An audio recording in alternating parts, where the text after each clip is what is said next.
Malam itu harusnya menjadi malam paling indah dalam hidup Sabrina. Lampu kristal berkilauan, bunga-bunga impor memenuhi udara dengan aroma mahal, dan para tamu berdandan seperti akan menghadiri pesta kerajaan. Namun, di tengah kemewahan itu, ada satu sudut gelap yang terasa seperti dunia lain. Sudut yang berbau asam, lembab, dan dikelilingi tong sampah besar yang disembunyikan kain hitam. Dan di sanalah Anita ditempatkan, bukan di meja keluarga, bukan di barisan tamu terhormat, tapi di samping sampah. Ketika panitia menunjuk kursi lipat berkarat itu sambil berkata, "Silakan Bu Anita, ini tempat Anda." Dia hanya berdiri diam, tidak berkata apa-apa, tidak memohon, tidak protes. Dia tahu, bahkan sebelum melangkah masuk ke ballroom megah itu, bahwa malam ini bukan tentang pernikahan. Ini tentang penghinaan, tentang bagaimana ibu mertuanya dan adik iparnya akan memastikan dia tahu tempatnya di mata mereka. Namun mereka tidak tahu, Anita datang bukan sebagai perempuan yang ingin terlihat baik. Dia datang dengan sesuatu yang lebih berat dari rasa sakit, lebih kuat dari ketakutan. Sebuah hadiah. Hadiah yang dia letakkan rapi dalam tas kecilnya, terbungkus sederhana dengan pita perak. Hadiah yang ia simpan selama berbulan-bulan, menunggu saat yang paling tepat.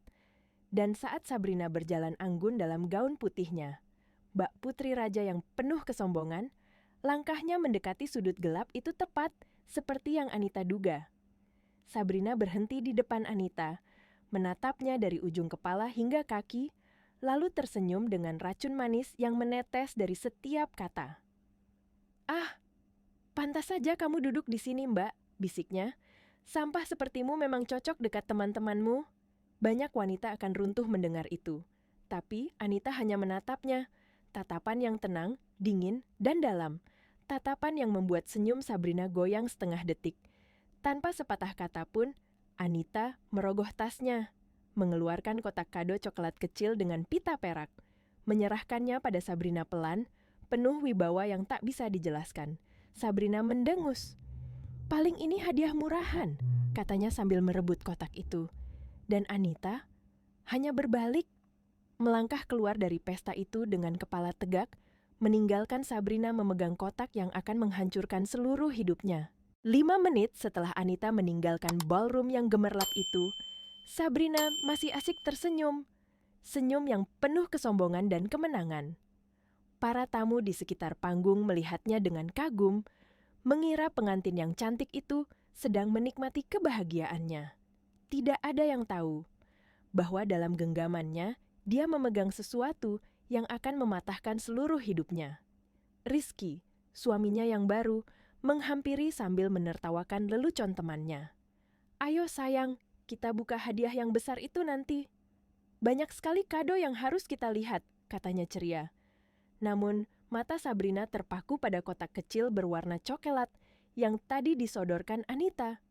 Kotak sederhana itu tampak begitu asing di antara tumpukan kado mewah yang dibungkus dengan warna emas, silver, dan satin.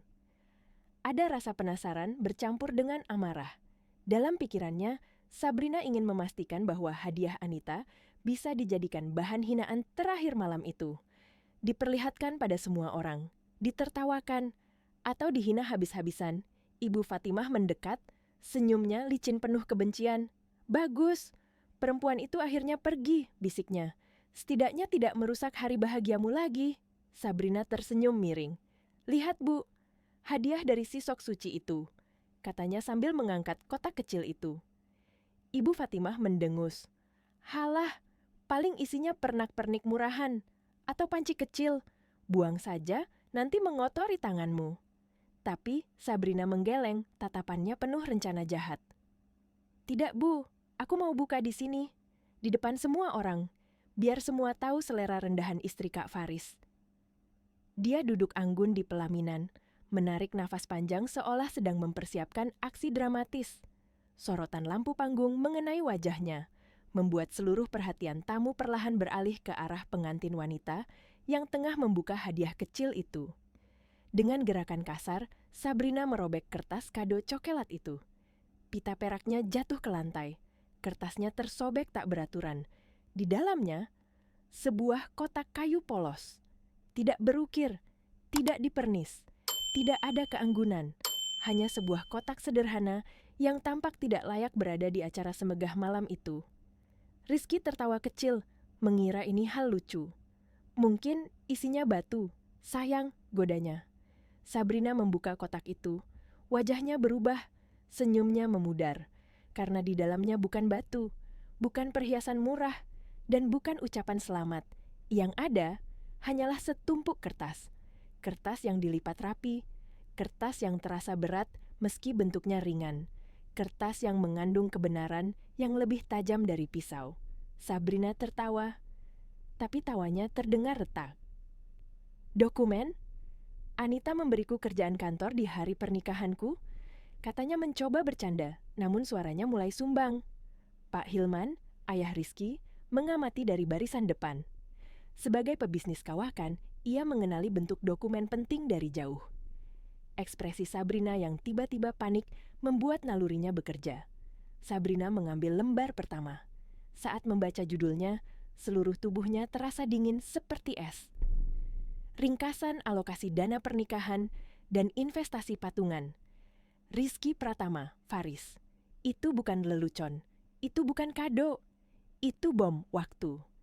Sabrina melempar lembar pertama dan mengambil yang kedua. Tangannya mulai gemetar. Rizky yang tadinya tersenyum kini mengerutkan kening, bingung. Lembar kedua adalah rekening koran. Dengan nama pemilik, dirinya sendiri. Ada transfer ratusan juta rupiah.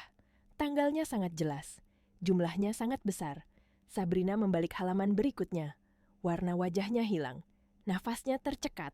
Di sana tercetak nama-nama vendor fiktif yang dia dan ibunya sendiri buat. Faktur palsu. Alamat kosong. Pembayaran lunas.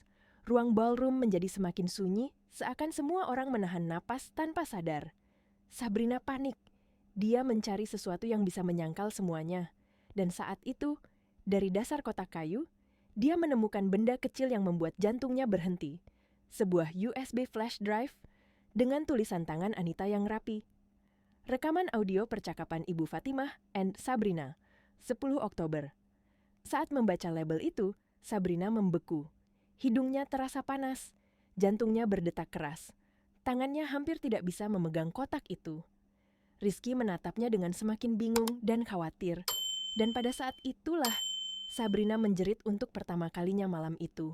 Jeritan yang memecahkan seluruh pesta. Jeritan Sabrina menggema di seluruh ruangan, tinggi dan melengking, seperti suara seseorang yang baru saja melihat hidupnya sendiri runtuh tepat di depan mata. Musik orkestra berhenti mendadak, para pemain biola kehilangan nada, dan seluruh ballroom membeku. Para tamu berdiri dari kursi mereka, bingung, terkejut, bahkan sedikit takut. Di atas panggung pelaminan, Sabrina menggenggam kertas-kertas itu dengan tangan gemetar. Riasan pengantin yang sempurna mulai retak. Tidak, ini bohong, ini fitnah. Rataknya, suaranya pecah seolah tenggorokannya terbakar.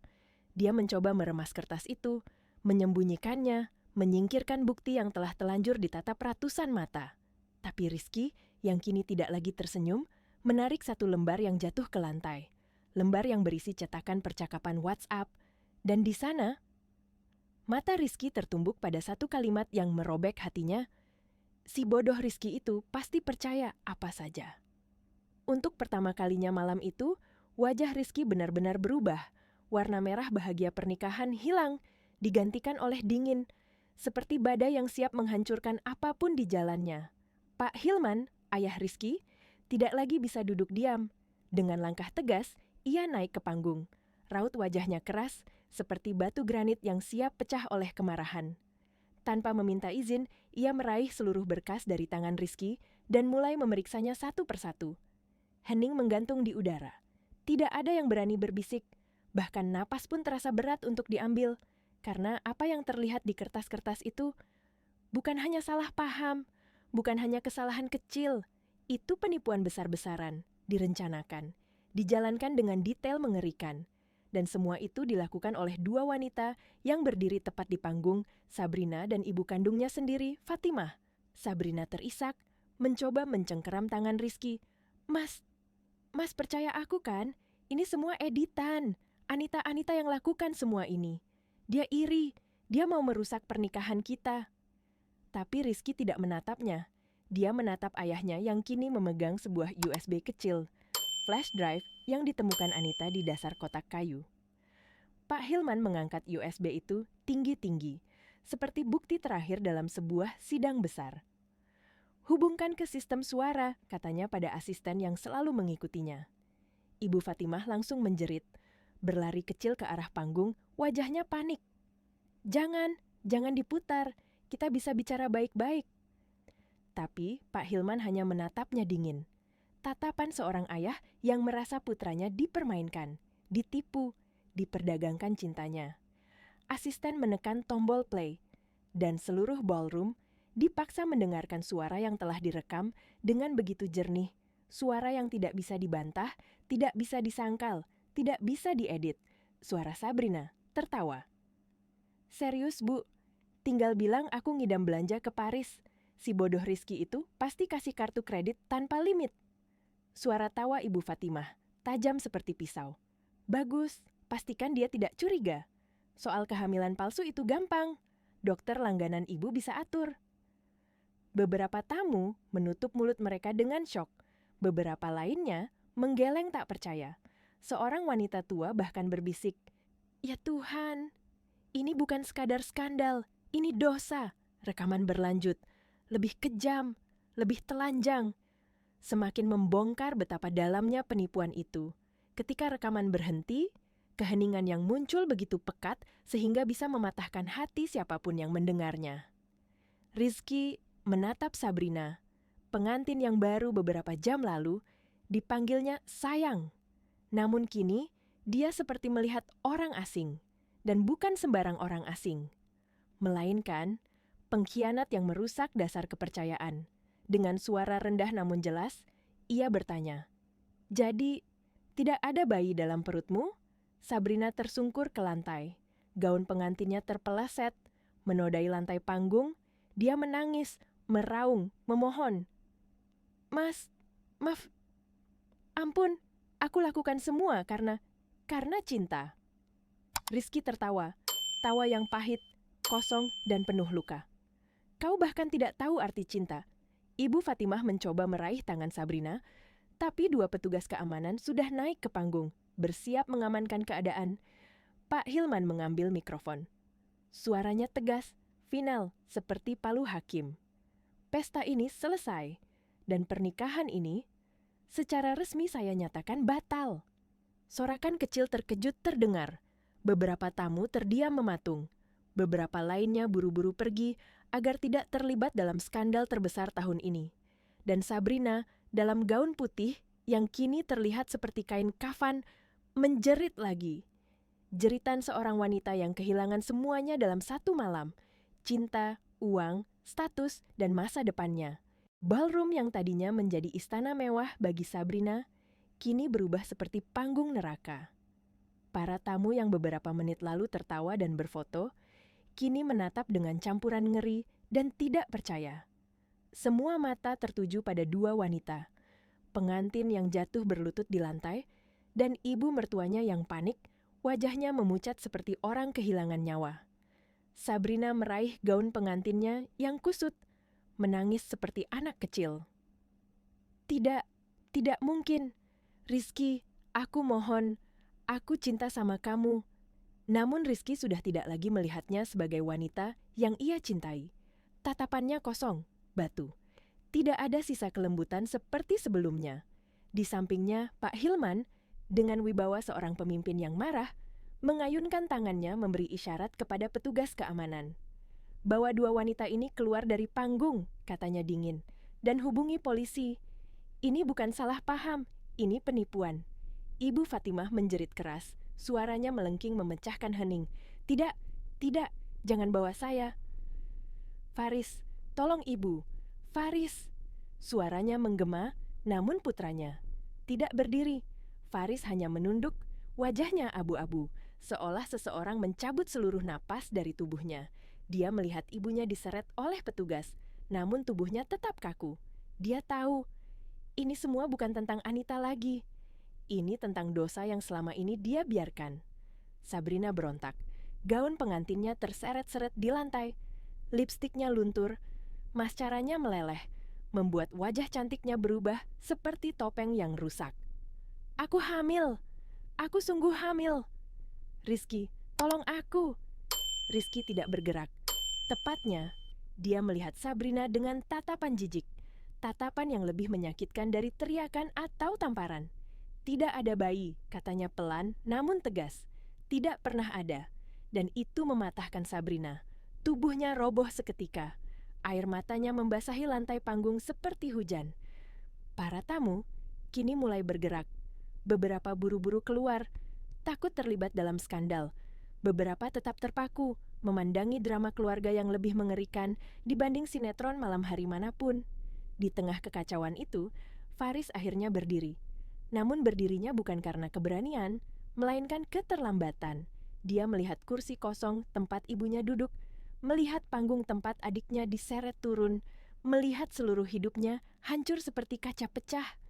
Dan ia sadar satu hal, Anita sudah benar sejak awal. Anita sudah melihat apa yang tidak pernah ia berani lihat. Dia ingin mengejar Anita, ingin meneriakkan maaf, ingin mengatakan, "Aku salah," ingin memperbaiki semuanya. Namun dia terlalu terlambat, jauh terlalu terlambat. Dengan langkah terhuyung, Faris keluar dari ballroom, dadanya tercekik rasa bersalah. Dia mencari Anita, bertanya ke penjaga, memanggil namanya di tengah hiruk-pikuk tamu yang masih heboh. "Anita, Anita!" Tapi tidak ada jawaban. Penjaga hanya menggeleng. "Istrimu sudah pergi sejak sebelum keributan, Pak." Malam itu, Faris memandang pintu besar gedung pernikahan. Tetapi wanita yang paling seharusnya ia lindungi sudah lenyap ke dalam gelap kota. Di luar, udara malam terasa lembab. Hening menyelimuti jalan raya. Tapi hati Faris penuh suara, suara penyesalan, suara rekaman yang diputar tadi, suara air mata Anita yang tidak pernah ia dengar. Lalu ponselnya bergetar. Satu pesan. Pesan singkat yang terasa lebih berat dari hukuman apapun. "Aku sudah pergi, Mas. Hadiah untuk Sabrina sudah kuberikan. Hanya itu." Tidak ada emosi. Tidak ada kata pamit. Hanya 2 kalimat sederhana yang menutup seluruh babak kehidupannya yang penuh kebodohan. Faris jatuh berlutut di tepi lobi gedung. Untuk pertama kalinya dalam hidupnya, dia menangis keras. Tangisan seorang pria yang baru saja menyadari bahwa dia kehilangan perempuan terbaik yang pernah masuk ke hidupnya. Di bawah lampu lobi yang temaram, Faris terduduk di lantai marmer dingin. Tangannya gemetar, ponsel hampir terlepas dari genggamannya. Pesan singkat dari Anita terus berulang di layar pikirannya seperti mantra yang menghancurkan. "Aku sudah pergi, Mas. Hadiah untuk Sabrina sudah kuberikan." 2 kalimat itu sederhana, tapi maknanya menampar seluruh kesadarannya. Dia baru saja kehilangan satu-satunya orang yang pernah mencintainya tanpa syarat. Dan ironisnya, justru dialah yang membiarkan Anita terluka tanpa pembelaan sedikit pun. Faris memandang ke pintu besar gedung pernikahan, pintu yang baru saja menjadi saksi runtuhnya 2 dunia. Dunia Sabrina dan dunia pernikahannya sendiri. Dia berdiri goyah, berlari keluar menuju jalan raya. "Anita!" teriaknya lagi. Suaranya parau karena tangis yang ditahan terlalu lama. Tapi jalanan malam Jakarta hanya menjawab dengan suara klakson dan deru mesin kendaraan. Tidak ada Anita.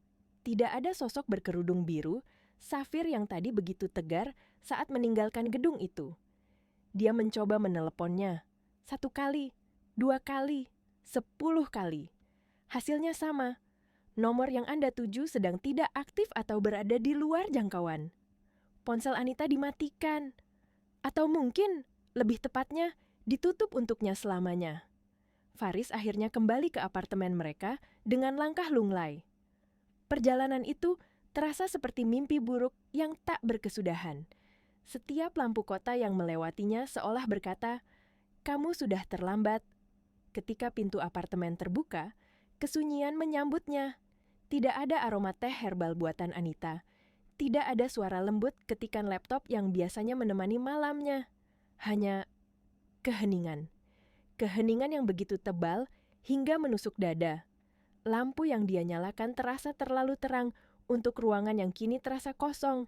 Sofa rapi, meja rapi, tidak ada benda yang berserakan.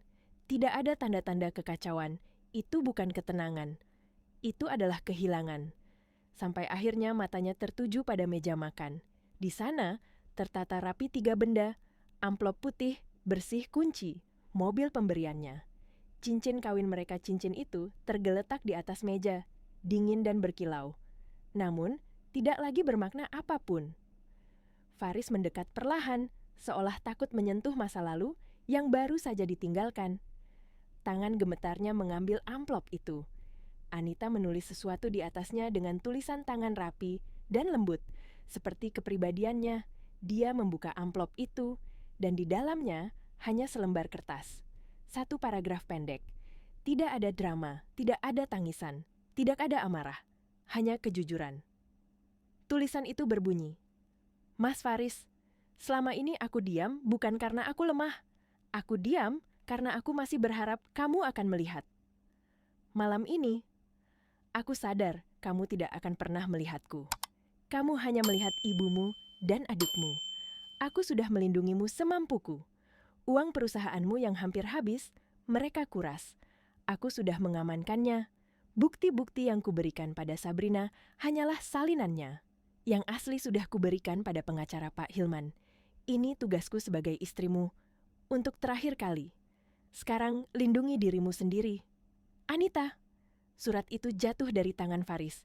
Dia duduk di kursi makan, kursi yang selama ini ditempati Anita setiap pagi, dan menutupi wajahnya dengan kedua telapak tangan.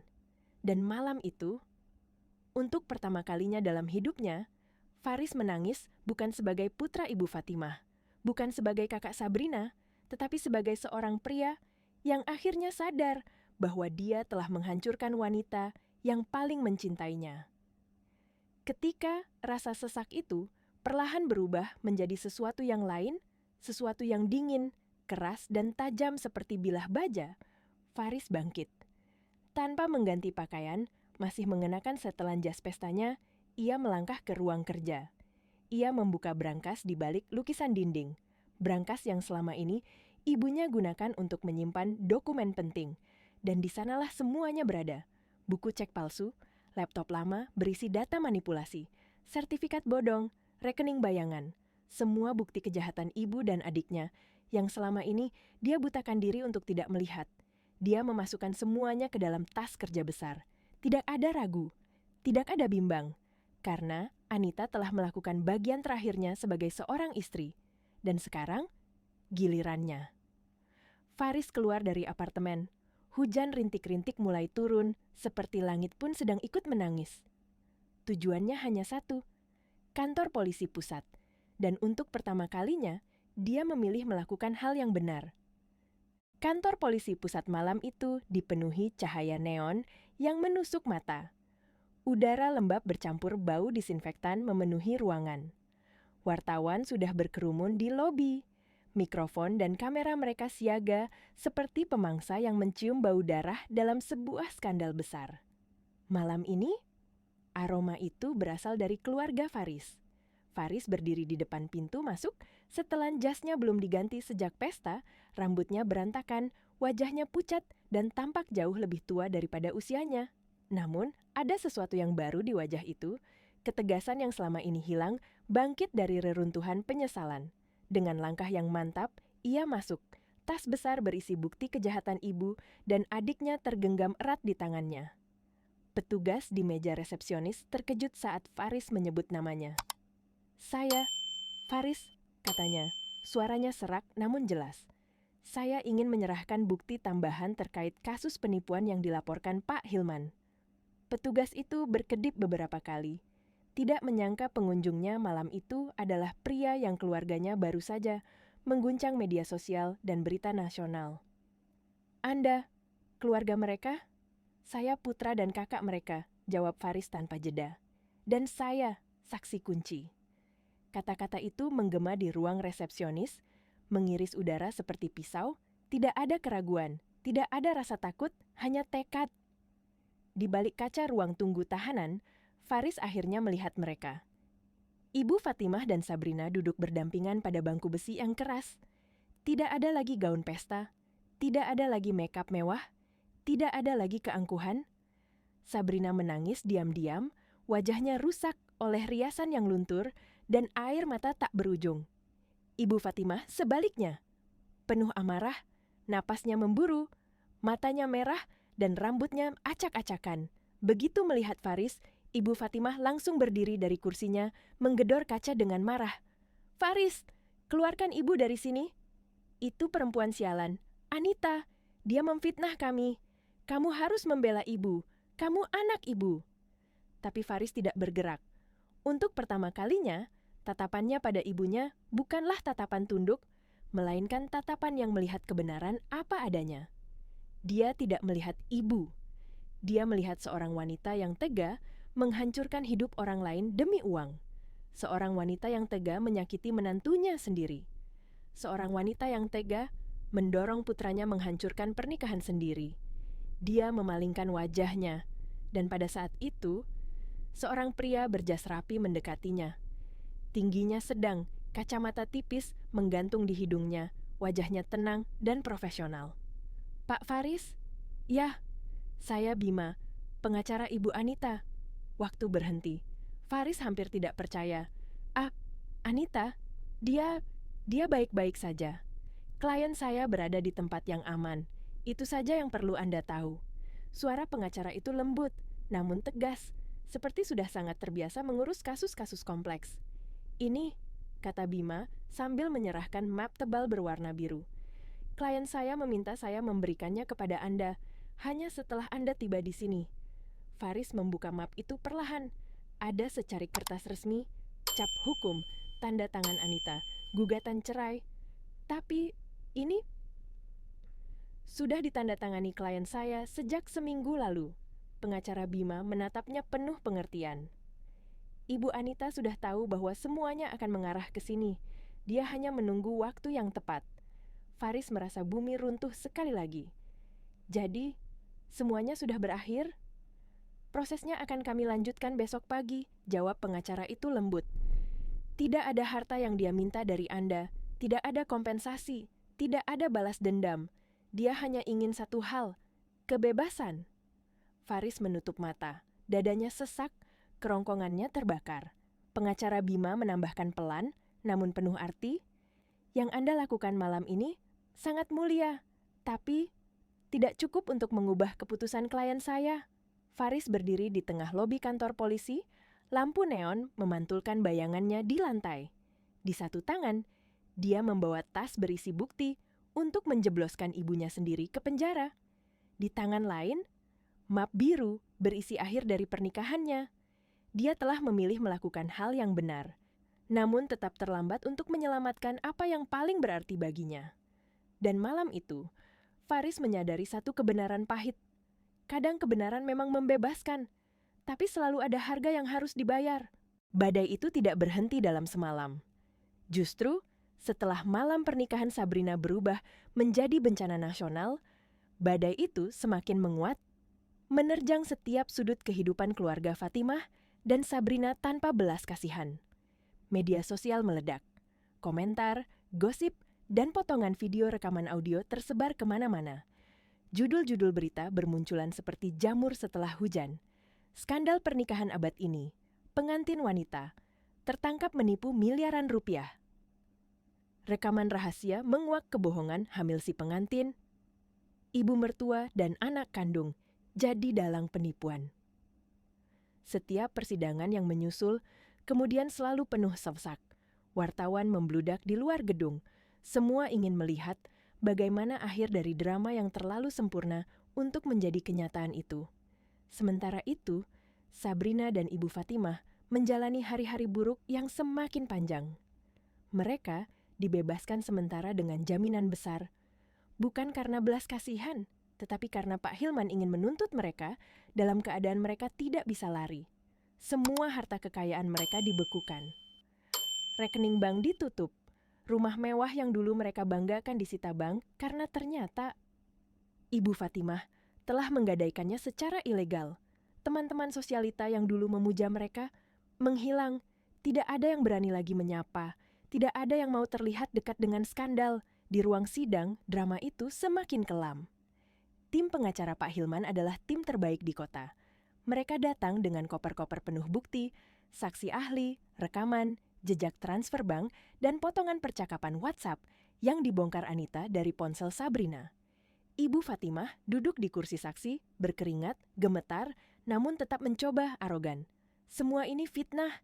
Itu perempuan kampung itu mengedit semuanya. Dia penyihir, dia iri. Hakim mengetuk palunya tajam. Ibu, jaga ucapan Anda, jawab pertanyaan jaksa. Namun Ibu Fatimah tidak pernah menjawab dengan benar. Dia menyangkal semua hal, meskipun bukti bertumpuk di meja sidang. Sabrina mencoba taktik lain, dia menangis. Suaranya sengau, matanya basah, tangannya menutupi perut. Yang mulia, saya hanya mencintai suami saya. Saya tidak mengerti keuangan. Saya hanya mengikuti ibu saya. Dan saya sedang hamil. Tolong kasihanilah anak saya. Menurut dugaan publik, itulah permainan terakhir Sabrina. Upaya terakhir untuk mencari simpati dalam situasi yang sudah tenggelam. Tim pengacara Pak Hilman maju, tenang namun mematikan. Yang mulia, kami meminta tes medis independen. Segera, hakim mengangguk. Seminggu kemudian, hasilnya diumumkan. Tidak ada kehamilan. Tidak pernah ada. Ruangan sidang bergemuruh. Sabrina terjatuh di kursinya, namun tidak ada belas kasihan. Tangisnya tidak lagi terdengar menyedihkan, melainkan memalukan. Puncak persidangan terjadi ketika saksi terakhir dipanggil, Faris. Para wartawan duduk menjadi lebih tegap, pena dan kamera siap untuk mencatat setiap kata. Faris berjalan ke depan, lebih kurus, wajahnya lelah, tetapi tatapannya tajam. Dia sudah resmi bercerai dari Anita sebulan sebelumnya. Tidak ada cincin di jarinya. Tidak ada keluarga menemaninya. Dia datang sendirian, membawa beban yang lebih berat dari siapapun. Pak Faris, tanya jaksa, apakah Anda mengenali dokumen-dokumen ini? Faris mengangguk pelan. Ya, semua ini. Saya yang menyerahkannya ke penyidik. Apakah Anda tahu siapa pemilik laptop, buku cek, dan dokumen-dokumen palsu ini? Faris menelan ludah, suaranya bergetar. Laptop itu milik ibu saya, buku cek itu. Ditulis dengan tanda tangan palsu, semua dokumen itu digunakan oleh ibu dan adik saya untuk melakukan penipuan. Ruangan hening. Semua mata tertuju pada Faris dan ibu kandungnya yang kini terduduk lemas. Pak Faris, Anda sadar bahwa kesaksian ini memberatkan ibu dan adik Anda sendiri? Pertanyaan itu menghantam seperti palu. Faris menarik napas panjang. Dia menatap ibu dan adiknya untuk pertama kalinya malam itu. Ibu Fatimah menggeleng, bibirnya gemetar. Faris, jangan nak, tolong, kamu anak ibu. Namun Faris menatapnya dengan mata yang penuh luka dan kejujuran. Saya sadar. Dia berhenti sejenak, suaranya pecah. Tapi, saya melakukannya karena kebenaran harus diungkap. Napasnya tercekat, dan karena apa yang mereka lakukan telah menghancurkan hidup satu-satunya orang baik yang pernah mencintai saya. Semua orang tahu siapa yang dia maksud. Meskipun Faris tidak menyebut nama Anita, itu adalah paku terakhir di peti hukuman Ibu Fatimah dan Sabrina. Dengan kesaksian itu, babak terakhir telah dimulai. Karma tidak hanya datang, tapi datang dengan cara yang sangat teliti, sangat sempurna, dan sangat menyakitkan bagi pelakunya. Hari putusan tiba seperti badai yang lama ditunggu. Ruang sidang hari itu penuh sesak. Bukan hanya oleh wartawan, tapi juga oleh masyarakat yang penasaran ingin menyaksikan akhir dari drama keluarga paling heboh tahun itu. Lampu kamera terus menyala, mikrofon diarahkan ke pintu, dan setiap kali seseorang lewat, wartawan akan berteriak menanyakan pendapat mereka. Di tengah kerumunan itu, dua wanita yang pernah berdiri dengan angkuh di pelaminan kini berjalan masuk dengan kepala tertunduk. Ibu Fatimah dan Sabrina. Keduanya mengenakan seragam, tahanan oranye yang pudar. Rambut mereka berantakan, wajah mereka pucat, mata mereka bengkak akibat kurang tidur dan terlalu banyak menangis. Tidak ada lagi gaun mewah, tidak ada lagi perhiasan mengilap, tidak ada lagi senyum meremehkan. Yang tersisa hanyalah dua sosok rapuh, yang akhirnya harus menelan akibat dari keserakahan mereka sendiri.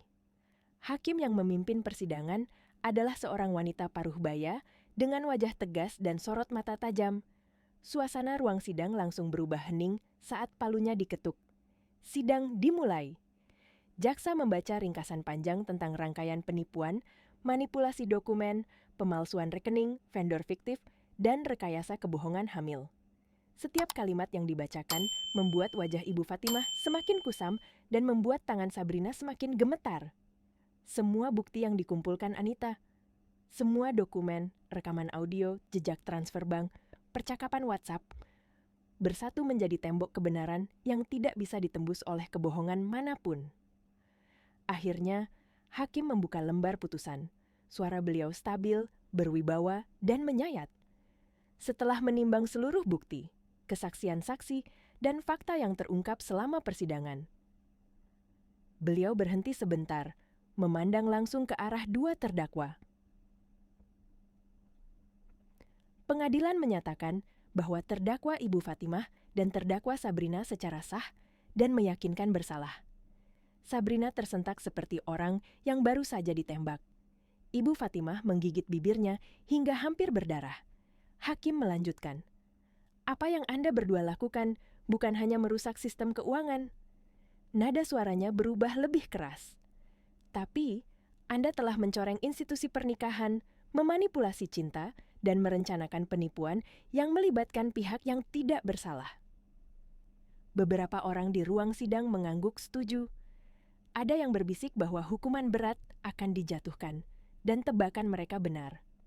Untuk Sabrina, yang dituduh melakukan penipuan aktif, manipulasi finansial, dan kebohongan publik, hakim menjatuhkan hukuman 8 tahun penjara. Sabrina memekik kecil. Tangannya menutupi mulut. Air matanya jatuh tanpa suara. Gaun pengantin putih yang dulu membuatnya seperti putri, kini terasa seperti ilusi yang sangat jauh. Kemudian, hakim menoleh kepada Ibu Fatimah, dalang utama dari semuanya. Dan untuk terdakwa Fatimah, ujar hakim dengan suara yang lebih berat. Atas perannya sebagai otak penipuan yang telah merusak hidup banyak orang, termasuk keluarganya sendiri, pengadilan menjatuhkan hukuman. Hening menggulung seluruh ruang sidang. 12 tahun penjara. Ibu Fatimah menjerit. Jeritan panjang, penuh kemarahan dan keputusasaan, seperti binatang yang terjebak. "Tidak, tidak mungkin. Hakim, tolong, saya korban." "Itu semua ulah Anita. Bukan saya. Saya ibunya Faris. Saya tidak pantas diperlakukan seperti ini." Penjaga langsung mendekat, memegang lengannya agar tidak berlari ke meja hakim. Sabrina meraih ibunya, menangis histeris. "Ibu, ibu, semua ini salahmu. Kalau saja ibu tidak serakah, kalau saja ibu tidak memaksaku, kita tidak akan di sini." Ibu Fatimah memelototinya. "Diam kamu. Kalau kamu tidak bodoh, tidak ceroboh, tidak panik di pelaminan, kita tidak akan ketahuan." Dua wanita itu saling menyalahkan sambil ditarik keluar oleh petugas. Tangisan, jeritan, makian, semuanya bercampur menjadi pemandangan memilukan tapi entah kenapa sangat adil. Pintu besi ruang sidang menutup keras di belakang mereka, menutup babak kehidupan yang dulunya penuh ambisi dan kesombongan. Dan pada hari itu, di luar gedung pengadilan, orang-orang setuju pada satu hal. Karma telah bekerja dengan sangat presisi. Di luar, Faris berdiri sendirian di bawah gerimis tipis. Tidak ada payung, tidak ada keluarga, tidak ada Anita. Dia hanya berdiri memandang lantai basah, merasakan tetes hujan seolah-olah itu adalah bagian dari hukuman yang harus ia jalani juga. Tidak ada kemenangan dalam hatinya, tidak ada kepuasan, hanya kosong. Dia membuka payung pelan dan berjalan pergi, meninggalkan gedung yang baru saja mengubur seluruh masa lalunya. Faris sudah membayar harga dari kebutaannya, dan hidupnya kini hanya tinggal serpihan yang harus ia rangkai ulang sendirian. 2 tahun berlalu sejak hari itu. 2 tahun sejak skandal pernikahan Sabrina mengguncang kota. 2 tahun sejak Anita pergi dalam diam namun penuh martabat. Dan 2 tahun sejak Faris kehilangan segalanya. Waktu memang bergerak maju, Tapi tidak semua luka sembuh dengan cepat. Beberapa luka justru membentuk ulang kehidupan seseorang. Di tengah kawasan bisnis Jakarta yang sibuk, berdiri sebuah gedung perkantoran modern dengan kaca bening memantulkan langit biru. Di lantai 8, sebuah papan nama elegan terpampang dengan bangga. Anita and Rekan, firma konsultasi akuntansi dan audit. Dan di balik pintu kaca buram itu, Anita sedang duduk dengan tenang. Wajahnya tidak lagi terlihat seperti wanita yang dulu berjalan keluar dari pesta dengan hati terluka. Kini, ia tampak seperti sosok baru. Lebih dewasa, lebih kuat, dan lebih mempesona dalam ketegasannya. Ia mengenakan blazer abu-abu muda yang rapi, dipadukan dengan gamis lembut dan hijab pastel yang elegan. Tangan rampingnya bergerak lincah di atas laptop, memeriksa laporan audit untuk klien perusahaan besar. Ruangan itu tenang, profesional, penuh energi positif.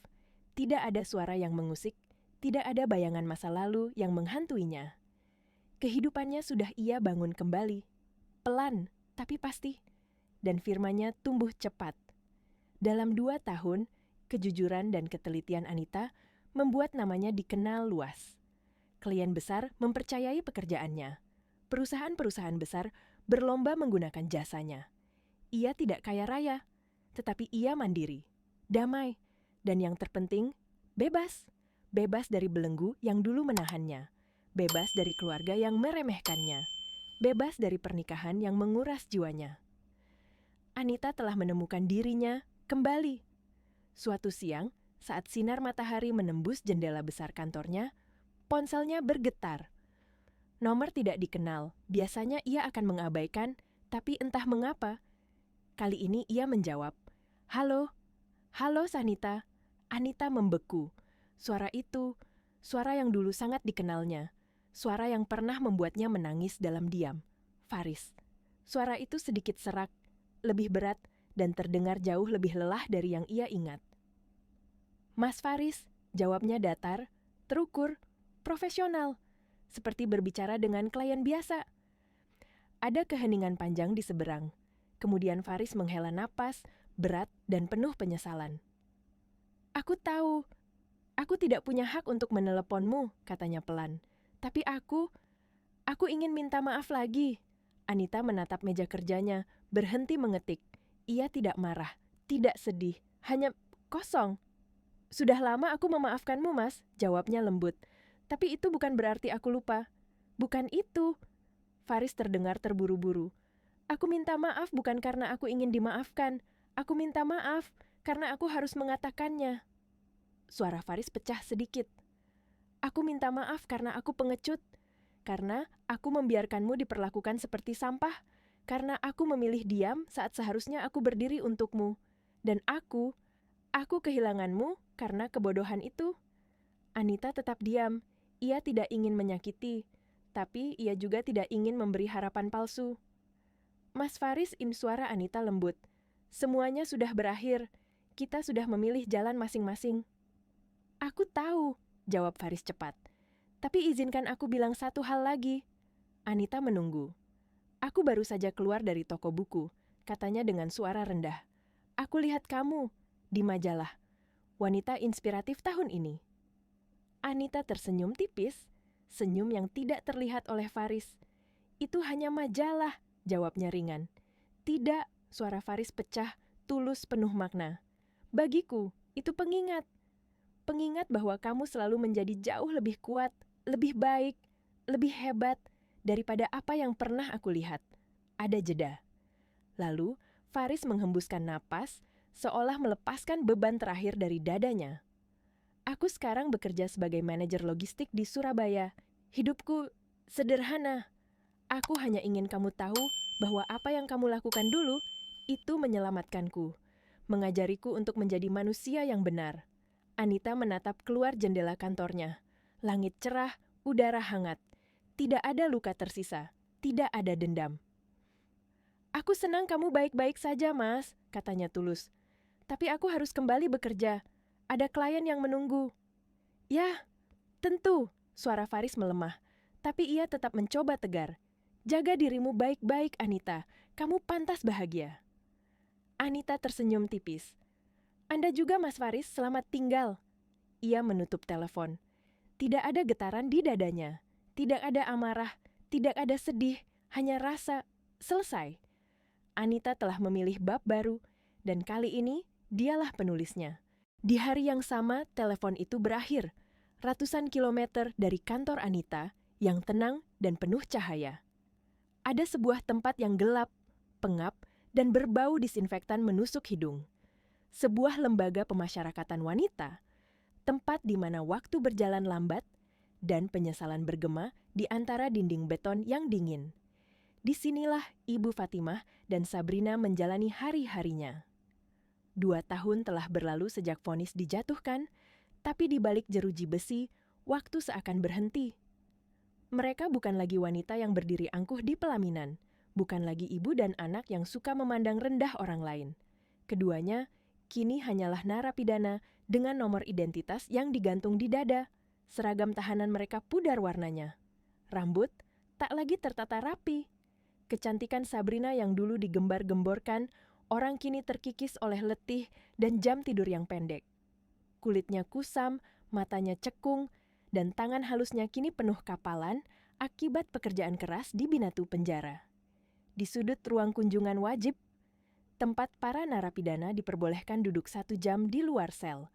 2 sosok itu duduk tanpa saling menatap. Tidak ada keluarga yang berkunjung, tidak ada teman yang peduli. 2 tahun, dan tidak ada satupun yang menjenguk mereka lagi. Kini, masing-masing hanya memiliki satu sama lain. Ironisnya, itulah bencana mereka. Ibu Fatimah memandang putrinya dengan tatapan penuh kebencian. Bibirnya bergetar menahan amarah. Semua gara-gara kamu, desisnya tajam. Kalau saja kamu tidak panik, kalau saja kamu tidak teriak-teriak waktu itu, kita tidak akan di sini. Sabrina menoleh perlahan. Matanya kosong, seperti jiwa yang sudah setengah mati. Rencana ibu yang menghancurkan kita, ucap Sabrina dengan suara serak, dingin. Andai saja ibu tidak mau semuanya, andai saja ibu tidak serakah. Ibu Fatimah mendengus. Aku serakah untuk siapa? Untuk kamu. Anak tidak tahu diuntung. Ibu hanya ingin kamu hidup enak. Sabrina menahan air mata. Bukan air mata penyesalan, melainkan air mata kemarahan. Kita tidak hidup enak sekarang, Bu. Lihat sekelilingmu. Ia mengangkat tangannya yang kapalan. Lihat apa yang ibu lakukan padaku. Aku. Di sini. Di tempat ini. Karena ibu. Tatapan Ibu Fatimah memanas, seperti api kecil yang dikipasi angin. Kita di sini karena dia. Suara Fatimah merendah menjadi bisikan penuh racun. Perempuan sialan itu, perempuan kampung itu, Anita. Ia menatap langit-langit ruangan, seolah nama Anita sendiri bisa memanggil badai. Andai dia mati waktu itu, semuanya tidak akan begini. Sabrina mengerutkan kening, namun dia tidak membantah. Tidak ada lagi kekuatan untuk menyalahkan diri sendiri atau ibunya. Dia hanya lelah, sangat lelah. Dia menunduk, menatap lantai, tidak berkata apa-apa lagi. Untuk pertama kalinya sejak masuk penjara, Sabrina tidak lagi punya energi untuk membalas. Tidak untuk menangis, tidak untuk berteriak, tidak untuk menyalahkan. Yang tersisa hanya penyesalan, bukan karena perbuatannya, tetapi karena hidupnya hancur. Dan ia tidak tahu apakah ia bisa menyusun ulang serpihannya. Di luar, matahari siang memancarkan sinar hangat. Tapi, tidak menjangkau dinding-dinding dingin penjara itu. Di tempat lain, di kantor Anita yang penuh cahaya, seorang wanita sedang melangkah ke ruang rapat membawa berkas klien baru. Ia tersenyum. Senyum yang tulus. Senyum seorang wanita yang akhirnya bebas dari masa lalu yang gelap. Sementara itu, jauh di balik jeruji besi, 2 wanita lainnya masih terjebak dalam malam yang tidak pernah berakhir. Karma telah menyelesaikan tugasnya, dan hidup terus berjalan, membawa Anita ke masa depan yang cerah, dan meninggalkan Ibu Fatimah serta Sabrina dalam bayangan yang mereka ciptakan sendiri. Waktu di penjara berjalan seperti gerimis yang tak kunjung berhenti. Pelan, dingin, dan terus menetes tanpa ampun. Setiap hari terasa sama. Bangun pagi dengan suara peluit. Kerja paksa makan seadanya, kembali ke sel, dan tidur dengan lampu neon yang tidak pernah benar-benar padam. Sabrina dan Ibu Fatimah, yang dulu terbiasa hidup dalam kemewahan, kini harus beradaptasi dengan dunia yang benar-benar berbeda. Dunia yang tidak mengenal belas kasihan. Dunia yang tidak peduli siapa mereka dulu. Di blok tahanan mereka, para narapidana lain tidak pernah benar-benar bersahabat. Beberapa mencibir ketika melihat Sabrina yang dulu seperti boneka porselen kini terlihat lusuh. Yang lainnya menghindar dari Ibu Fatimah yang terlalu sering berbisik sendiri seolah sedang berbicara dengan bayangannya. Hari ini adalah jam wajib keluar sel, waktu ketika semua tahanan harus berkumpul di ruang komunal agar petugas bisa memeriksa sel mereka. Di ruangan itulah Ibu Fatimah dan Sabrina duduk berhadapan, namun tetap dengan jarak emosional yang lebih lebar daripada dinding penjara itu sendiri. Tiba-tiba, Ibu Fatimah bersuara lagi. Nada suaranya parau, tetapi kebenciannya masih begitu hidup, seperti api kecil yang terus menyala meski hampir padam. Kalau saja perempuan itu tidak muncul dalam hidup Faris, katanya sambil menatap lantai. Kalau saja dia tidak ikut campur bisnis mereka, kita tidak akan ada di sini. Sabrina menutup mata sejenak. Ia lelah, teramat lelah. Tapi kata-kata ibunya selalu memancing luka lama. Bu, gumam Sabrina lirih. Semua ini bukan salah Anita. Kita sendiri yang serakah. Kita sendiri yang memulai semuanya. Ibu Fatimah menoleh cepat. Matanya tajam seperti belati. Jangan bicarakan dia seperti itu. Perempuan itu merusak keluarga kita. Sabrina menggeleng pelan. Air mata kecil jatuh, tetapi bukan karena kesedihan, melainkan karena penyesalan yang akhirnya mulai meresap. Tidak, Bu. Kita hancur karena kebohongan kita sendiri. Karena rencana Ibu. Karena aku mengikutinya. Ibu Fatimah terdiam, wajahnya mengeras. Lalu tiba-tiba, ia tertawa kecil. Tawa yang getir, pahit, seperti seseorang yang tidak lagi percaya pada dunia. Kamu kira aku menyesal, katanya dengan suara gemetar. Aku hanya menyesal rencana kita gagal. Kalau saja Sabrina tidak panik waktu itu. Kalau saja kamu lebih pintar. Ibu, Sabrina meledak. Untuk pertama kalinya dalam 2 tahun, ia benar-benar membentak ibunya. Rasa frustrasinya mencapai puncak. Cukup, aku sudah cukup menderita karena mengikuti semua ide ibu. Semua kebohongan, semua tipu daya. Itu semua hanya agar kita terlihat lebih baik dari orang lain. Dan sekarang lihat kita. Lihat apa yang terjadi, Bu. Sabrina menunjuk seragam tahanannya. Ini harga dari keserakahan kita. Ibu Fatimah terpaku. Kata-kata Sabrina memukul keras, menghancurkan pembelaan yang selama ini ia bangun untuk menutupi rasa bersalahnya. Beberapa detik berlalu tanpa suara. Lalu dengan suara hampir tak terdengar, Ibu Fatimah mencicit. Salahmu juga. Kalau saja kamu tidak selemah itu. Kalau saja kamu tidak menangis waktu membuka hadiah itu. Sabrina menunduk. Ada luka baru yang terbuka, tapi ia tidak lagi ingin membalas. Yang tersisa sekarang hanyalah kebisuan yang berat. Ia berbisik, tanpa mengangkat wajah. Tidak ada gunanya lagi menyalahkan siapapun, Bu. Hidup kita sudah berakhir. Kalimat itu menggantung di udara, dingin, pedih, dan benar adanya. Sementara, 2 wanita itu tenggelam dalam penyesalan tanpa akhir. Di dunia luar, kehidupan berjalan. Dan Anita, wanita yang dulu mereka injak harga dirinya, sedang duduk di ruang rapat bersama timnya, membahas kontrak besar dari perusahaan multinasional. Wajahnya tenang, senyumnya lembut. Matanya tidak lagi membawa beban masa lalu. Ia telah melangkah jauh, lebih jauh daripada yang bisa dibayangkan siapapun.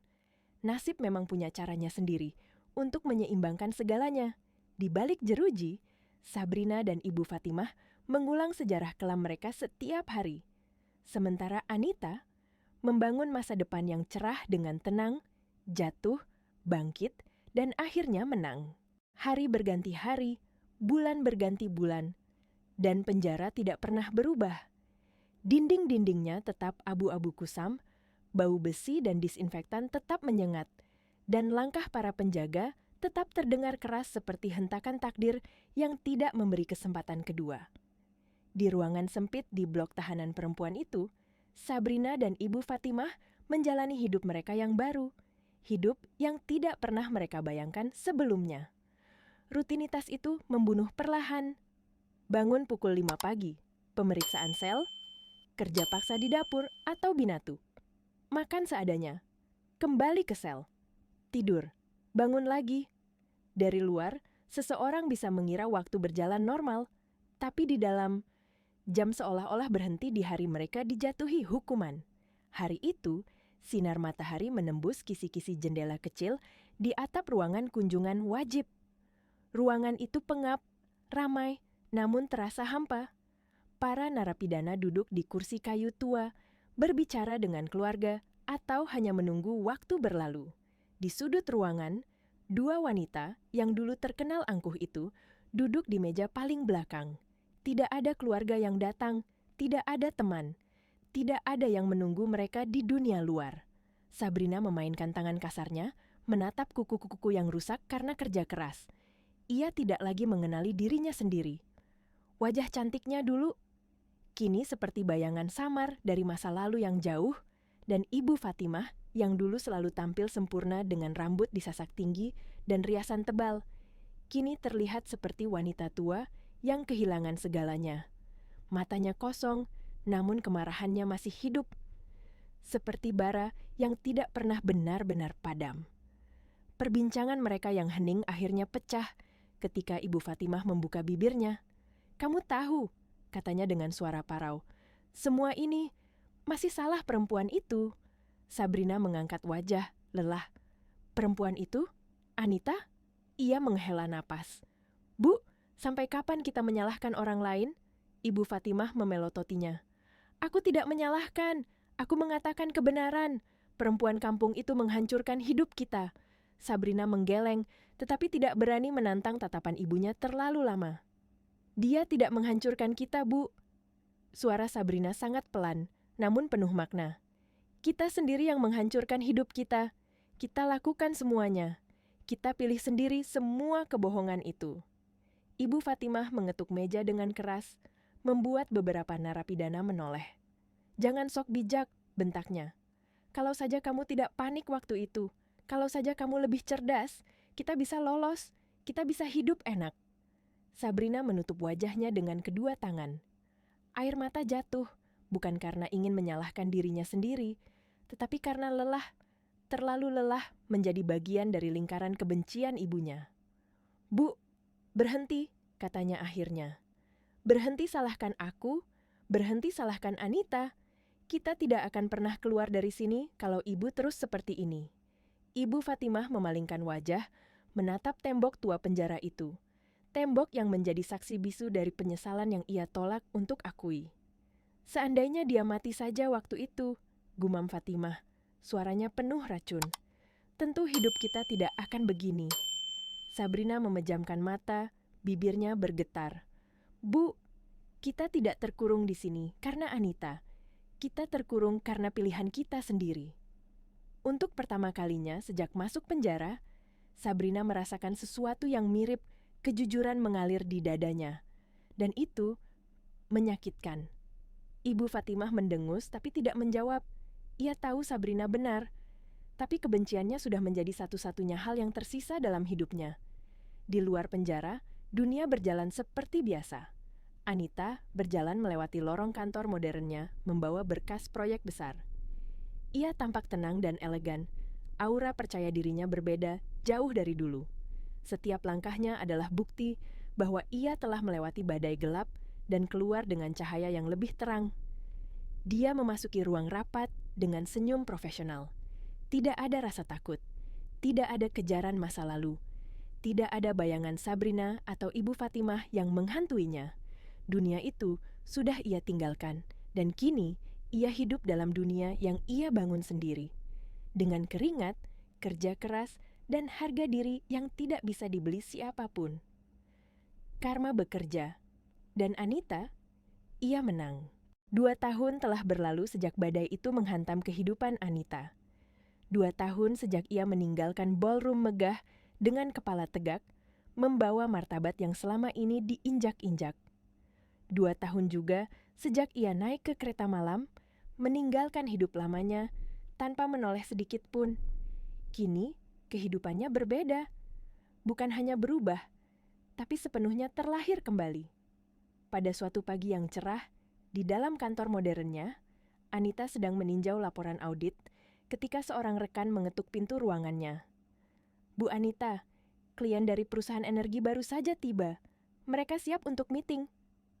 Anita tersenyum tipis, menutup file, dan berdiri.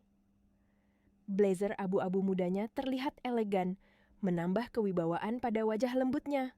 Hijabnya tertata rapi, memancarkan ketenangan yang ia bangun dengan susah payah selama 2 tahun terakhir. Ketika ia berjalan menuju ruang rapat, beberapa karyawan muda menunduk hormat. Bukan karena takut, tapi karena hormat pada wanita yang berhasil membuktikan bahwa kehancuran tidak selalu berarti akhir. Kadang, itu adalah awal dari sesuatu yang jauh lebih besar. Bisik-bisik di kantor sering menyebutnya wanita besi berhati lembut. Akuntan jenius yang tidak pernah salah hitung. Perempuan yang bangkit dari skandal terbesar kota ini. Anita hanya tersenyum tiap mendengar itu. Bukan karena bangga, melainkan karena ia tahu betapa panjang, pahit, dan sunyinya perjalanan menuju titik ini. Belum ada seorang pun yang benar-benar tahu apa yang telah ia lalui. Belum ada yang tahu air mata apa yang ia tahan.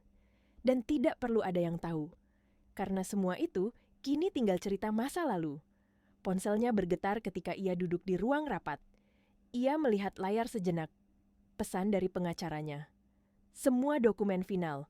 Proses hukum terkait keluarga Faris telah selesai sepenuhnya. Anita menghembuskan napas perlahan. Bukan lega, tapi sejenis penutupan yang tenang. Seperti menutup buku usang tanpa emosi yang tersisa, ia mengetik balasan singkat. "Terima kasih." Lalu ia kembali fokus pada presentasi. Dunianya sekarang berbeda. Penuh angka, strategi, kejujuran, dan klien-klien yang percaya padanya. Tidak ada ruang untuk luka lama. Tidak ada ruang untuk kebencian. Sementara itu, kehidupan Faris, pria yang dulu ia cintai sepenuh hati, mengalir di lorong berbeda. Di kota Surabaya, Faris bekerja sebagai manajer logistik sebuah perusahaan. Hidupnya sederhana, bangun, bekerja, pulang, tidur. Tidak ada pesta, tidak ada keluarga, tidak ada Anita. Namun ia hidup dengan satu hal yang dulu tidak pernah ia miliki. Kejujuran pada dirinya sendiri. Kadang, ketika ia mengemudi melewati jembatan atau lampu kota yang redup, pikirannya melayang jauh, mengingat bagaimana Anita berdiri tegak saat meninggalkan pesta, mengingat kota kecil yang mengubah seluruh hidupnya, mengingat setiap kesempatan yang ia buang. Ada rasa sesal yang tidak pernah benar-benar hilang, tapi ia belajar menerimanya seperti bekas luka yang tidak perlu ditutup plester lagi.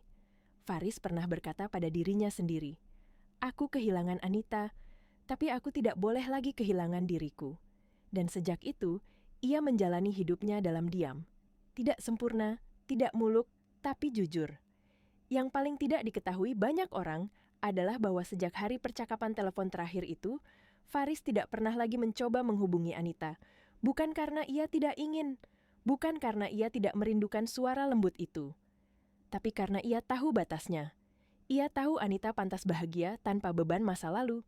Dan ia tahu, cintanya kini bukan lagi tentang memiliki, melainkan tentang melepaskan. Di sebuah malam sunyi, sambil memandang lampu-lampu kota dari jendela apartemennya, Faris berbisik pada dirinya sendiri. Semoga dia bahagia dimanapun ia berada. Dan itu cukup. Sementara di Jakarta, Anita berdiri di jendela kantor tingginya setelah meeting selesai. Ia memandang keluar, menatap gedung-gedung kaca yang memantulkan cahaya sore. Dalam pantulan itu, ia melihat dirinya, bukan sebagai korban, bukan sebagai istri yang disakiti, bukan sebagai perempuan yang dihina di dekat tong sampah, tapi sebagai wanita yang berhasil bangkit, membangun hidup baru, dan menang dalam diam. Ia tersenyum. Tidak ada kemenangan lebih indah daripada kedamaian yang datang setelah badai panjang. Di balik tembok tinggi lembaga pemasyarakatan itu, kehidupan tidak pernah benar-benar bergerak. Waktu seperti macet di satu titik yang kelam, dan setiap hari hanya terasa seperti pengulangan dari hari sebelumnya, penuh penyesalan, kemarahan, dan kebisuan. Di ruang kunjungan wajib, Ibu Fatimah dan Sabrina kembali duduk di kursi kayu tua yang sudah mulai retak. 2 tahun berlalu, namun keduanya tampak seolah telah menua puluhan tahun. Sabrina menatap tangannya yang penuh kapalan akibat bekerja di Binatu penjara. Dulu tangan itu dihias dengan henna mewah dan cincin mahal. Kini hanya tangan kosong yang lelah. Ibu Fatimah, dengan rambut kusut dan wajah yang dipenuhi keriput baru, memijat pelipisnya seakan ingin menghapus semua ingatan buruk. Tapi ingatan buruk itu terlalu dalam, terlalu tajam, dan terlalu banyak. "Bu," Sabrina membuka percakapan pelan. Suara itu lemah, pecah di ujungnya. "Apa menurut Ibu, kita akan bisa memulai hidup baru setelah keluar dari sini?" Pertanyaan itu sederhana, tapi terasa seperti belati menusuk udara. Ibu Fatimah menatap putrinya dalam diam. Tatapan itu bukan tatapan iba, bukan tatapan kasih sayang, tetapi tatapan kosong yang hanya dimiliki seseorang yang telah kehilangan segalanya. "Hidup baru?" Ibu Fatimah tertawa pelan, getir, pahit, tawa yang membuat beberapa tahanan lain menoleh. "Kita tidak punya hidup baru, Sabrina," katanya akhirnya. "Yang kita punya hanyalah sisa hidup." Sabrina menelan ludah, menunduk. Ia tahu ibunya benar. Setelah skandal itu, nama mereka hancur. Keluarga besar menjauh, rumah disita. Teman-teman yang dulu selalu meminta bantuan kini berpura-pura tidak mengenal. Hidup mereka sudah selesai. Namun Sabrina, meski penuh penyesalan, masih menyimpan sedikit harapan. "Bu, aku berpikir..." Ia menggenggam tangannya sendiri. "Mungkin kalau kita keluar nanti, kita bisa pindah ke kota lain, mulai dari kecil, mungkin buka usaha kecil." Ibu Fatimah menatap Sabrina lama, sangat lama, sebelum akhirnya menggeleng pelan. "Kamu masih belum belajar apapun ya?" Suara Fatimah lirih tapi tajam. "Kita tidak akan pernah punya hidup itu, Sabrina. Kita tidak akan pernah bisa kembali. Semua orang sudah tahu wajah kita, sudah lihat berita, sudah menonton rekaman itu." Tatapan Sabrina melembut, namun juga penuh luka. "Tapi Bu, kita masih hidup, kita bisa mencoba." Ibu Fatimah menepuk meja dengan keras, membuat Sabrina terkejut. "Berhenti mengkhayal, Sabrina. Kita di sini bukan karena Anita." Suara Fatimah meninggi, penuh racun. "Kita di sini karena kamu menangis histeris di pelaminan. Kamu membuat semuanya bocor. Kamu membuat kita terlihat seperti penipu." Sabrina membeku. Air mata mengalir perlahan, jatuh tanpa suara. Setiap hari dalam 2 tahun terakhir, percakapan ini selalu mengulang pola yang sama. Ibu menyalahkan anak. Anak mencoba bertahan, keduanya saling melukai, dan tidak ada yang pernah menang. Sabrina akhirnya membalas, suaranya getir. "Kalau begitu, apa Ibu pernah berpikir bahwa ini semua terjadi karena Ibu terlalu serakah?" Tatapan Ibu Fatimah berubah keras, penuh kemarahan. "Serakah, serakah," ia tertawa dingin. "Aku serakah karena ingin kamu hidup bagus, Sabrina. Aku melakukan semuanya untuk kamu." "Tapi lihat kita sekarang, Bu." Sabrina akhirnya membalas keras. "Lihat apa hasil dari semua rencana Ibu. Kita berdua di penjara. Kita bukan hidup bagus. Kita tidak hidup sama sekali." Kata-kata itu menghantam keras. Dan untuk pertama kalinya, Ibu Fatimah kehilangan kata-kata. Ia membalik wajah, menyipitkan mata. Namun getaran di bibirnya menunjukkan bahwa Sabrina baru saja menggores luka yang lebih dalam dari yang terlihat. Di luar penjara, dunia tetap berjalan. Dan Anita, yang namanya sering disebut dengan kebencian oleh 2 wanita itu, melangkah di bawah cahaya matahari sore menuju kafe kecil dekat kantornya. Hijab pastel lembut membingkai wajahnya, langkahnya tenang dan senyumnya kecil namun tulus. Dia hidup, dia damai, dia bebas. Tidak ada satupun bayangan masa lalu yang mengikutinya. Tidak ada rasa takut, tidak ada dendam. Ia telah membayar semua luka dengan kesabaran dan alam semesta mengembalikannya dengan kemenangan. Kemenangan yang tidak bersuara namun paling indah. Dan ketika ia duduk di kafe sambil menandatangani kontrak baru, Anita tahu satu hal.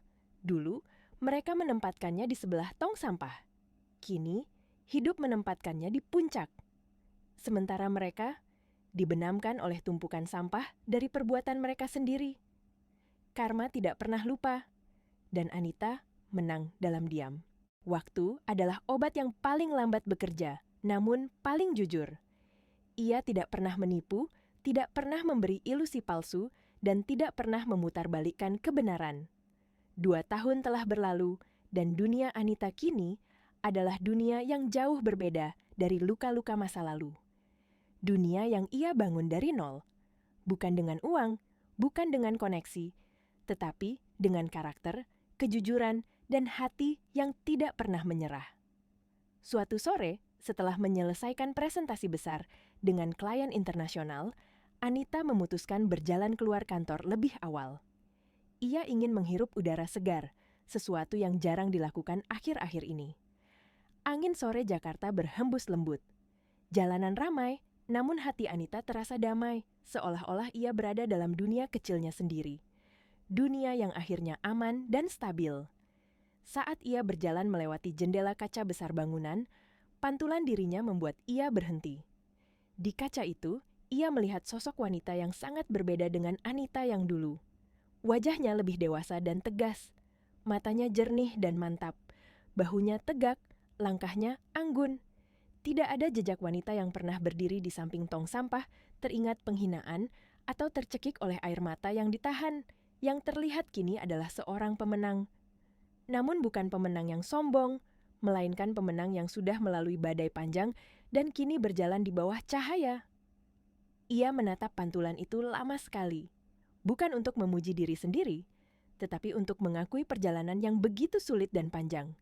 Sementara itu, kehidupan di dalam penjara berjalan seperti biasa. Namun tanpa Anita, dunia itu terasa jauh, seperti mimpi buruk yang tidak lagi menyentuhnya. Di blok tahanan perempuan, Sabrina dan Ibu Fatimah mengulang rutinitas mereka yang membosankan dan dingin. Tidak ada perkembangan, tidak ada perubahan. Sabrina semakin pendiam. Ia jarang bicara, jarang marah, bahkan jarang menangis. Ia seperti kehilangan bagian paling penting dalam hidupnya, harapan. Sementara Ibu Fatimah masih tenggelam dalam kemarahan. Marah pada Anita, marah pada Sabrina, marah pada dunia, dan marah pada dirinya sendiri meski ia tidak mau mengakuinya. Keduanya hidup berdampingan, namun tidak pernah benar-benar berbicara lagi. Setiap dialog selalu berakhir dengan pertengkaran atau tuduhan. Dan akhirnya, keduanya berhenti mencoba. Mereka hanya duduk dalam diam, seolah pelan-pelan membusuk dalam penyesalan dan kebencian yang mereka ciptakan sendiri. Di dunia luar, Anita melanjutkan langkahnya menuju titik kecil di taman kota. Tempat yang tenang dengan bangku kayu dan pepohonan besar menaungi langit-langit hijau. Ia duduk pelan, meletakkan tas kerjanya di samping, dan membiarkan dirinya menikmati momen ketenangan yang sederhana. Ia membuka ponselnya. Banyak pesan dari klien, dari rekan, dari timnya. Namun, di antara semua pesan itu, satu hal yang membuat hatinya hangat adalah kenyataan sederhana. Tidak ada pesan dari masa lalu. Tidak ada gangguan. Tidak ada bayangan. Ketenangan itu bukan hadiah. Itu hasil dari perjuangan panjang yang tidak pernah berhenti. Seorang anak kecil berlari-lari di taman, menabrak sedikit lutut Anita, dan meminta maaf dengan malu-malu. Anita tertawa kecil, membalas dengan senyum hangat. Pada detik itu, ia merasakan sesuatu yang begitu dalam. Perasaan bahwa hidupnya akhirnya utuh, tanpa sambungan yang menggantung, tanpa luka yang masih berdarah, tanpa beban yang tidak perlu. Ia telah melampaui segalanya, dan ia tidak membutuhkan pengakuan siapapun untuk itu. Sedangkan, jauh di balik tembok gelap penjara, dua wanita yang dulu merendahkannya masih terjebak di dalam putaran masa lalu yang mereka ciptakan sendiri. Tidak bisa keluar, tidak bisa memulai ulang, tidak bisa menghapus jejak dosa. Itulah ironi hidup. Apapun yang ditanam, suatu saat akan dituai. Dan apa yang Anita tanam, kesabaran, kebaikan, ketahanan, dan kejujuran, kini mekar menjadi kehidupan yang damai. Sementara yang mereka tanam, kesombongan, kebohongan, manipulasi, dan kebencian, berbuah menjadi hari-hari kelam tanpa akhir. Di bangku taman itu, Anita menatap langit jingga sore hari, dan untuk pertama kalinya sejak lama, ia merasa benar-benar bebas. Sore itu perlahan berubah menjadi senja. Cahaya keemasan matahari menyelimuti taman kota, membiaskan warna hangat di wajah Anita. Ia menghela napas panjang, napas yang ringan, bebas, dan penuh syukur. Perjalanan panjang yang dulu terasa seperti mimpi buruk, kini hanya menjadi kenangan samar yang tidak lagi menakutkan. Luka-luka itu sudah sembuh, bekasnya ada, tapi justru mengingatkan betapa kuat dirinya mampu berdiri kembali. Ia menatap sekeliling, melihat orang-orang berlalu lalang, anak-anak tertawa di ayunan, pasangan muda berbagi cerita, dan para pekerja kantoran yang baru pulang dengan wajah lelah namun lega. Dunia terus bergerak, dan ia akhirnya bisa ikut bergerak bersama dunia itu tanpa beban dari masa lalu yang menahan kakinya. Teleponnya bergetar. Sebuah pesan masuk dari timnya. "Bu Anita, kontrak klien baru sudah disetujui. Selamat, Bu." Anita tersenyum kecil. Perjalanan karirnya melesat lebih tinggi dari yang pernah ia bayangkan. Namun dalam hati, ia tahu semua itu bukan kebetulan. Itu hasil dari setiap keputusan sulit, setiap air mata yang ia tahan, dan setiap penghinaan yang ia jawab dengan keheningan. Keheningan yang terbalas dengan kemenangan. Ia membalas pesan itu singkat. "Terima kasih, kerja bagus, semua." Lalu memasukkan ponselnya ke tas, menikmati hembusan angin lembut yang melewati rambutnya di bawah hijab. Sementara itu, jauh di balik jeruji besi yang lembab dan kelabu, dua wanita yang dulu merasa dunia ada di genggaman mereka, kini menghabiskan malam yang sama, dengan sangat berbeda. Di dalam sel sempit, Sabrina berbaring memeluk lutut, memandangi dinding kosong yang penuh coretan waktu.